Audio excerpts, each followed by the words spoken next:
Mesdames, Mesdemoiselles, Messieurs, bonsoir et bienvenue à ce journal. Les titres. Leïla Zerougui, l'Algérienne nommée représentante spéciale du secrétaire général de l'ONU à la tête de la MONUSCO en remplacement de Maman Sidikou. Elle prend ses fonctions en février 2018. La population invitée à respecter les mesures d'hygiène de base pour lutter contre l'épidémie du choléra. 123 cas ont été enregistrés à Kinshasa, dont 10 décès. Et au Kanouka, les parents disent de prendre des mesures préventives quant à ce. Mesdames, Messieurs, merci de continuer à nous faire confiance. Et vous avez parfaitement raison. Direction Nord Kivu, 7 morts dans une attaque contre un camp de l'armée à Kasindi dans le territoire de Béni ce matin à la frontière entre la République démocratique du Congo et l'Ouganda. Information confirmée par le porte-parole de l'opération Sokola 1 Sud, le lieutenant Jules Ngongo. Il a précisé que les combats ont duré près d'une heure et ont fait 7 morts dont 6 miliciens et 1 militaire. De son côté, l'administrateur du territoire de Béni, Messi Kalonda, a affirmé que le calme est revenu à Kasindi. Cependant, il soupçonne un lien entre les miliciens et les ADF. Je le disais dans les titres, du changement à la tête de la MONUSCO, c'est l'Algérienne Leïla Zerougui qui va succéder à Maman Sidikou. Elle doit prendre ses fonctions le 1er février 2018. Le secrétaire général de l'ONU, Antonio Guterres, l'a annoncé hier mercredi.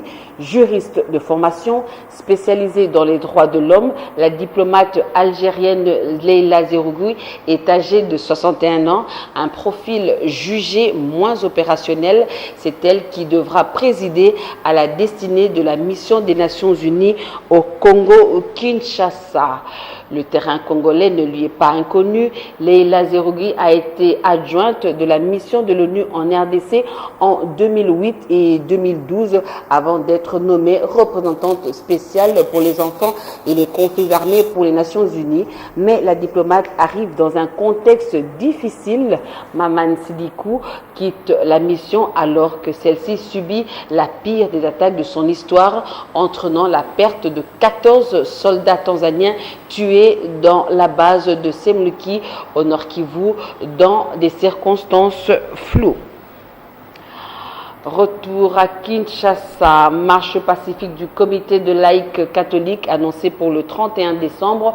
Le mouvement pour la libération du Congo, LMC, joint sa voix à celle des catholiques, tandis qu'à la Ligue des jeunes du Parti du peuple pour la reconstruction et la démocratie, l'on appelle les prélats à demeurer une église réellement au milieu du village. Reportage signé Jefté Etsoleni et Jérès Chimanga.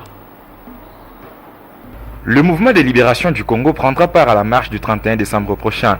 Désiré Mondi, un des porte-parole du parti, justifie cette participation aux valeurs religieuses auxquelles est attaché le MLC. Au MLC, nous disons, avec Dieu, nous vaincrons.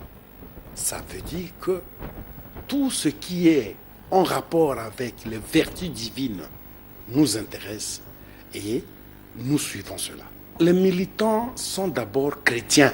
Ils sont musulmans. Ils sont protestants, ils sont orthodoxes, kimanguistes, que sais-je encore. Ils ont adhéré au parti politique dans un état spirituel donné. C'est le cœur, c'est la conscience, c'est la citoyenneté, c'est le patriotisme, c'est l'amour de son prochain. Yannick Tissola, vice-président de la Ligue des jeunes du PPRD, estime que l'Église a reçu la mission de gagner les âmes et non de faire la politique. Dans les paroisses de la République démocratique du Congo, les fidèles catholiques sont mécontents. Les fidèles catholiques ne suivent pas ce mot d'ordre parce que chacun a sa position.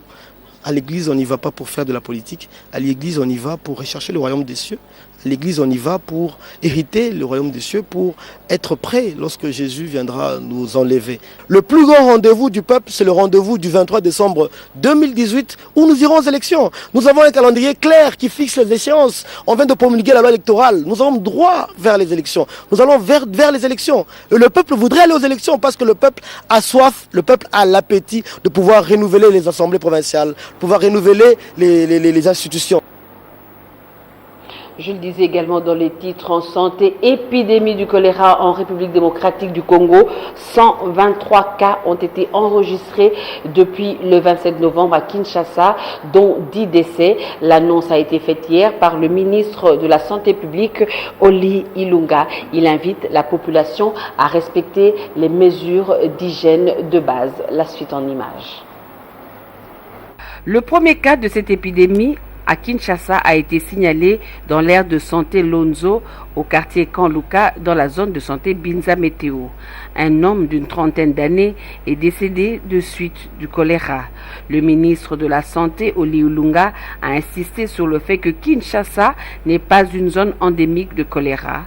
Les cas enregistrés sont importés. C'est en fait des cas importés de l'Équateur, avec un patient qui s'était échappé du camp de traitement de Pacajuma et qui a été donc infecté le camp Fukolo. Après, il y a une fois qu'il a calu, donc il n'y a plus de cas sur Kinshasa, et le cas actuel est un cas importé cette fois-ci du Congo central, d'une personne qui avait séjourné à Kinshasa. Donc ce n'est pas la même épidémie qui continue à Kinshasa, donc c'est des personnes qui viennent avec des cas importés. Le strict respect des mesures d'hygiène est de mise. Donc, il faut boire de l'eau propre, bouillir ou traiter avec le chlore, se laver correctement les mains avec de l'eau propre et en cas de diarrhée aqueuse et aiguë, amener le plus rapidement possible le malade au centre de santé le plus proche et surtout garder les latrines propres. Le combat contre le choléra est la responsabilité de tous. Nous devons tous nous impliquer pour protéger nos communautés et nos proches, a martelé le ministre de la Santé. Et justement, nous sommes allés au Kanluka pour nous rendre compte de la réalité sur terrain.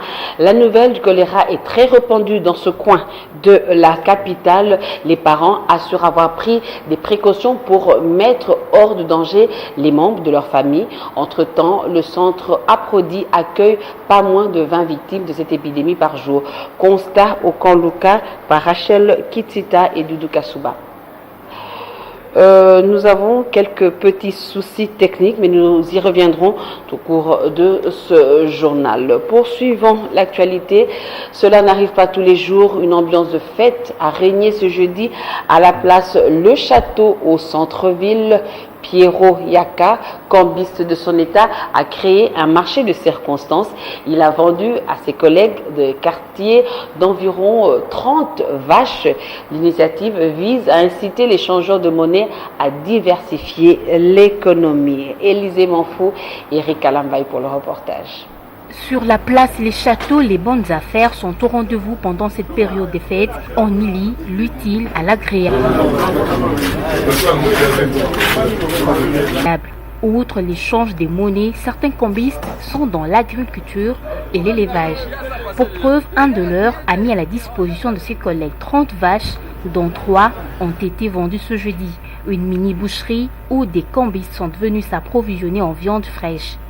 Nous sommes venus pour les soutenir car c'est un bon travail qu'il a fait. Et j'avais l'ambition d'acheter 10 kilos, mais quand je suis venu sur place, ce que j'ai vu, ça a changé mon idée. Maintenant, je vais prendre 20 kilos. Nous sommes venus acheter à un prix abordable. À part la monnaie, nous avons investi aussi dans l'agriculture, dans l'élevage. Et ça, c'est une démonstration pratique de cette nouvelle économie que nous voulons. Propriétaire d'une ferme, Piero Yaka dit mettre chaque année à la disposition de ses collègues de la viande fraîche de sa propriété qui compte quelques centaines de têtes de bovins. Je suis cambiste de nature, comme de profession. Je suis cambiste et ça c'est ma deuxième activité. Et à partir du cambisme, j'ai pu quand même réaliser d'acheter une ferme et puis de devenir éleveur. Donc, voilà. Vous en avez combien de vaches? J'en ai aux alentours de 300 et quelques. C'est pas ici que j'ai abattu les bêtes, c'est au niveau de l'abattoir. Ici je viens, c'est un millier de partages tout simplement. Imagination et diversification dans les affaires, une vision à encourager. En tout cas, la fête de la Saint-Sylvestre s'annonce déjà bien pour certaines familles. Et dans la page des sports, championnat de la Lina Foot Zone Ouest, le MK affronte l'ASV Club ce vendredi au Stade des Martyrs pour le compte de la 8e journée. Dans une conférence de presse, l'entraîneur principal de FC MK a déclaré que son équipe ne viendra pas en victime expiatoire. Voilà. Bertin Makou s'exprime au micro de Junior Bompema. Demain, MK démontrera toutes ses prouesses, toutes ses preuves pour se montrer combien ce n'est pas la moindre des équipes devant le club. Comme vous le dites, il viendra pour jouer et les meilleurs vont remporter. On ne viendra pas pour défendre. MK viendra pour attaquer et tenter de gagner avec comme objectif mental toujours le gagne, comme j'ai toujours dit à mes joueurs. Et je crois que c'est la fin qui justifiera les moyens, c'est les résultats. Tenant compte aussi des performances et des points positifs et des bons avantages de l'ASV Club que nous connaissons. C'est aussi une grande équipe qui a une structure, qui a un plan de jeu, qui a un projet de jeu, qui a un staff aussi qualifié, qui sont capables de donner les meilleurs d'eux-mêmes pour qu'ils fassent un très bon résultat. De la même façon aussi, MK viendra pour que cette opposition soit vraiment à niveau et pourquoi pas les remporter si les conditions nous permettent. On ne va pas leur laisser l'espace. On va boucher seulement les couloirs et les empêcher de les exploiter. Surtout empêcher les profondeurs. Parce qu'il ne faut pas boucher il ne faut pas voir les excentrés et les couloirs des excentrés, mais il faut voir les dernières passes, d'où viennent la passe. La source de l'alimentation, c'est le milieu de terrain. C'est au niveau des milieux de terrain qu'il faut empêcher les profondeurs. MK demain va procéder toujours à deux types de blocs. Par moment, on fera le bloc haut pour les pousser toujours à dégager le ballon. En boxe, les demi-finales du gala de boxe de Kinshasa étaient organisées hier à la foire internationale de Kinshasa. Au total, 8 combats ont eu lieu dans la catégorie mi-lourd. Papapa a battu Kalonji par KO et le deuxième KO de la soirée de Kavwanda sur Longomba. Les finalistes sont annoncés pour ce vendredi au chapiteau du Pullman Hotel. Encore une fois, Junior Bompema pour le reportage. La soirée des galas de boxe a tenu toutes ses promesses. Près de 8 combats dans 7 étapes de demi-finale se sont déroulées. Mais l'on va noter la victoire de Mapapa qui a renvoyé au tapis son adversaire du jour Kalonji après seulement 2 rounds. Mapapa qui était très attendu après sa victoire aux Jeux africains de Brazzaville n'a pas déçu le public présent au pavillon 12 de la foire internationale de Kinshasa qui s'est régalé avec le coup du pugiliste international espoir congolais.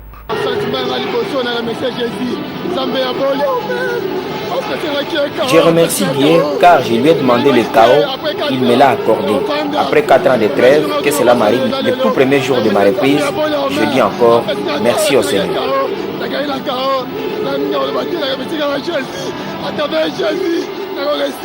Du côté de l'organisateur, c'est plutôt une note satisfaisante. Nous nous sommes donnés comme target, nous l'avons atteint. Je crois que dans tous les points, tout s'est bien passé. Du point de vue organisationnel, sécuritaire, les boxeurs qui ont assisté, tout le matériel que nous avons mis en place. C'est vrai que ce n'était pas facile, mais nous avons pu réunir la plus grande partie et le pari, je crois que nous l'avons atteint. La finale aura donc lieu le vendredi 29 décembre prochain au chapiteau du Grand Hôtel Kinshasa.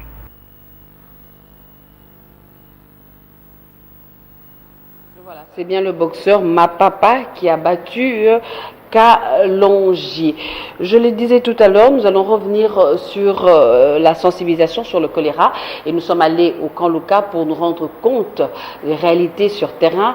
La nouvelle du choléra est très répandue dans ce coin de la capitale. Les parents assurent avoir pris des précautions pour mettre hors de danger les membres de leur famille. Entre-temps, le centre Aprodi accueille pas moins de 20 victimes de cette épidémie par jour. Le constat a été fait au camp Luka sur place par nos reporters Rachel Kitsita et Doudou Kassouba. C'est depuis une semaine que le centre Aprodi accueille les patients atteints de choléra. Situé en plein cœur de Kanluka au quartier 4, le centre hospitalier reçoit pas moins de 20 patients par jour qui présentent des symptômes de choléra. Comme aujourd'hui, je peux estimer comme aujourd'hui, depuis que je suis ici, à partir de 9h, c'est déjà 11 cas.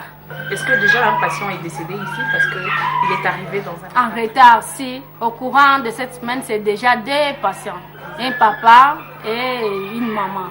Une fois arrivé, la prise en charge est gratuite, y compris le transfert vers Pakadjuma. Et premièrement, on prend l'identité. Si nous sommes au nombre de 2 ou 3, d'autres peuvent prendre l'identité des malades. Et d'autres cherchent, ils placent directement les bonnes venées, on met les sérums Ranger. Après, on appelle l'ambulance pour faire déplacer les malades. Il n'y a pas de difficulté parce qu'il y a ici c'est 3 ambulances. À ceux qui accompagnent les malades, un produit préventif leur est donné gratuitement aussi.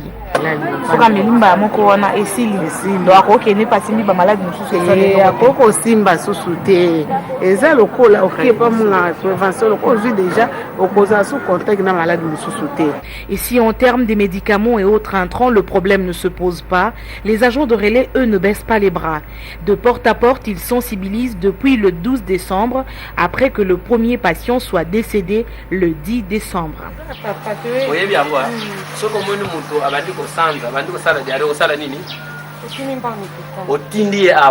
Depuis le 12 que nous avons commencé. Le 12 décembre. Oui, le 12 décembre jusqu'à présent. Et chaque fois, nous sensibilisons la communauté à ce qui concerne l'hygiène. L'hygiène de l'eau, l'hygiène de la latrine, l'hygiène de la parcelle, de la rue, de vélo, tout ça. Nous le faisons à tout moment. Un travail difficile car parfois les personnes visitées peuvent se montrer indifférents. Lorsque nous leur donnons le message, ils disent autre chose. Binonde boyena bango, binombo memel biso maladi, d'ailleurs kalu Pakadjuma toko kendete, kuna bozana centre bazoke ndeko sokola biso cerveau poto voter Kabila, là ça devient d'autres histoires. Oui, c'est ce qu'ils disent. Il y a ceux qui sont flexibles et prêtent oreille attentive, les enfants y compris. Est-ce qu'au kanima kamba ici? Nakangi balobi test ovandi za la propre soki mwana uti toilette ya koya utukoni maboko avalia. Le choléra se manifeste par les vomissements, la diarrhée ou encore l'amaigrissement et une forte fièvre. Il est conseillé d'observer les règles d'hygiène minutieusement. Vaut mieux prévenir que guérir, dit-on. Alors, chers parents, veuillez respecter les règles d'hygiène de base. Au-delà de frontières au Zimbabwe, le général Constantino Chiwenga, qui avait dirigé le coup de force contre Robert Mugabe, est devenu l'un des 2 vice-présidents du pays. Il a été officiellement nommé ce jeudi par le président Emerson Mnangagwa, âgé de 61 ans. Constantino Chiwenga a prêté serment lors d'une cérémonie à la présidence de Harare, jurant d'observer respect et défendre la constitution du pays. Et c'est par ici que prend fin cette édition du journal. Mesdames, Messieurs, merci de l'attention accordée à ce journal. Merci également de continuer à visiter notre page Facebook Numérica TV officielle. Mesdames, Messieurs, je vous retrouve demain pour un autre journal, mon dernier journal de demain, le dernier de l'année 2017. Entre-temps, bonne suite de programme sur Numérica Télévision et au revoir à demain 19h.